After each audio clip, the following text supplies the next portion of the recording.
Hi കൂട്ടുകാരെ, എല്ലാവരും സുഖമായിരിക്കാമെന്ന് വിചാരിക്കുന്നു. ഇന്ന് ഞാനൊരു അടിപൊളി സ്നാക്സ് റെസിപ്പി ആയിട്ടാണ് കേട്ടോ വന്നിരിക്കുന്നത്. ഇതിനായിട്ട് ഞാനൊരു ബൗൾ എടുത്തിട്ടുണ്ട്. ഇതിലേക്ക് ഞാൻ 1 കപ്പ് കപ്പലണ്ടി ഇട്ട് കൊടുക്കുന്നുണ്ട്.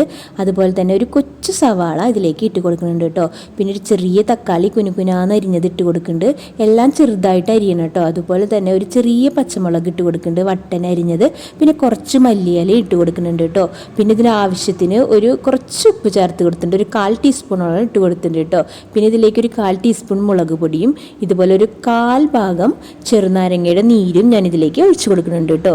ഇനിയാണ് ഇതിൻ്റെ പ്രധാനപ്പെട്ട ഐറ്റം വരുന്നത്, ഒരു വറുത്ത പപ്പടം ഇതിൻ്റെ മീതെ വെച്ചിട്ട് നന്നായിട്ട് പൊടിച്ചെടുക്കുക കേട്ടോ. ഇനി നമുക്കിത് നന്നായിട്ട് ഒരു സ്പൂൺ വെച്ചിട്ട് മിക്സ് ചെയ്തിട്ട് എടുക്കാം കേട്ടോ. ഇപ്പോൾ ഇതേ നമ്മുടെ അടിപൊളി സ്നാക്സ് റെസിപ്പി റെഡി ആയിട്ടുണ്ട്. ഇതിന് നമുക്ക് അധികം പണിയെടുക്കുക ഒന്നും വേണ്ട, നമുക്ക് വേവിക്കുക അങ്ങനെയുള്ള പരിപാടികളൊന്നും വേണ്ട. നമുക്കിത് നമ്മുടെ ഉള്ള സാധനങ്ങൾ, വീട്ടിലുള്ള കുറച്ച് വെജിറ്റബിൾസും കുറച്ച് കപ്പലണ്ടിയും അതുപോലെ തന്നെ നമ്മുടെ കാച്ചി വെച്ച 2 പപ്പട, ഒരു പപ്പട അങ്ങനെ എടുത്തിട്ട് ഇതിലേക്ക് പൊടിച്ചിട്ടാൽ മതി കേട്ടോ. ഇതിപ്പോൾ നമ്മുടെ കട്ടൻ ചായയുടെ കൂടെ കഴിക്കാനായിട്ട് അടിപൊളിയാട്ടോ. പിന്നെ ടച്ചിങ്സിനാണെങ്കിലും അടിപൊളിയാട്ടോ. അപ്പോൾ വീഡിയോ എല്ലാവർക്കും ഇഷ്ടമായെന്ന് വിചാരിക്കുന്നു. ഇഷ്ടമായാൽ ലൈക്ക് ചെയ്യാൻ മറക്കല്ലേ കേട്ടോ.